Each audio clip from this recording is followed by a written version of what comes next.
Le verre est aussi indispensable que le béton, mais plus fragile, aux ouragans surtout.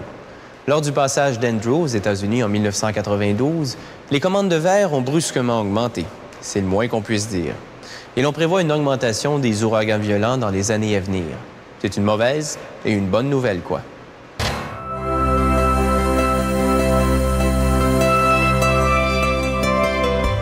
On peut déjà parler de l'utilisation du verre dans l'histoire chez les Égyptiens, 4000 ans avant notre ère. On ne l'utilisait pas encore dans la construction. Cependant, il servait à recouvrir de petits objets.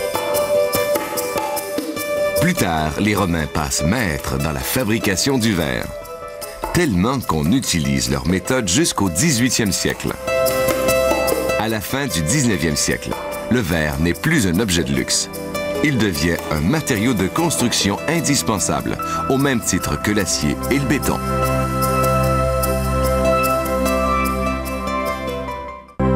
Le verre plat, transparent, est fabriqué à partir de plusieurs matières premières mélangées avec un peu d'eau.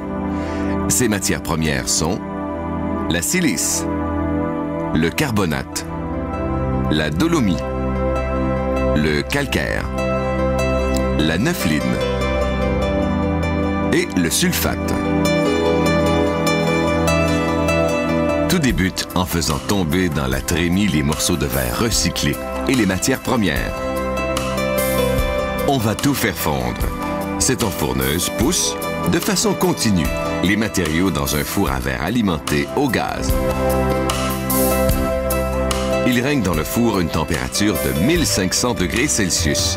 Il contient 1500 tonnes de verre liquide. À chaque jour, on en utilise 500 tonnes. Dans cette chambre de régénération, l'air de combustion est préchauffé à 1000 degrés. Les matières entrent en fusion. Ces bouillonneurs brassent le verre liquide. Cet homogénéisateur mélange le verre afin que sa température soit homogène. Le coulage sera effectué dans quelques heures. Dans l'industrie, on appelle cette machine un top roller. Le verre est coulé sur un bain d'étain liquide sur lequel il flotte. Puis, mou comme de la tire d'érable, il est moulé en un ruban. Chaque équipement situé dans le bain d'étain est refroidi à l'eau pour éviter qu'il ne se brise sous l'effet de la chaleur. À sa sortie du bain, le verre est à 600 degrés. Il faut que le verre refroidisse encore. Cette étendrie sert à refroidir le verre. Cet énorme ruban de verre possède une largeur de 3,30 m. Le verre doit posséder une épaisseur uniforme. Ce scanner laser mesure son épaisseur avec une précision d'1 centième de millimètre. Le verre est maintenant assez dur. On procède maintenant à la coupe. Cette roulette en carbure de tungstène, ultra résistante, effectue le rayage longitudinal du verre avant qu'il ne soit taillé. Maintenant, on procède au rayage transversal, réalisé selon les dimensions requises par les clients. Le verre rayé se séparera facilement.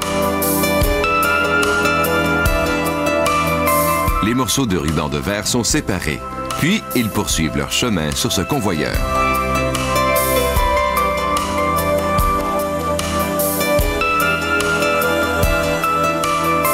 Ces galets rompeurs taillent les côtés du ruban de verre. Les retailles obtenues tombent au sol, puis dans une chute. Ils seront par la suite recyclés.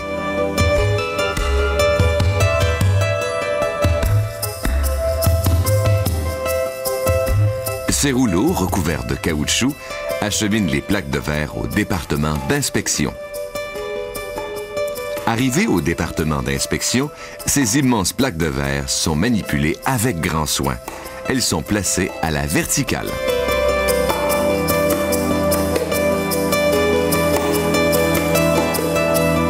À l'aide de lampes fluorescentes, on inspecte le verre à la recherche d'éventuels défauts.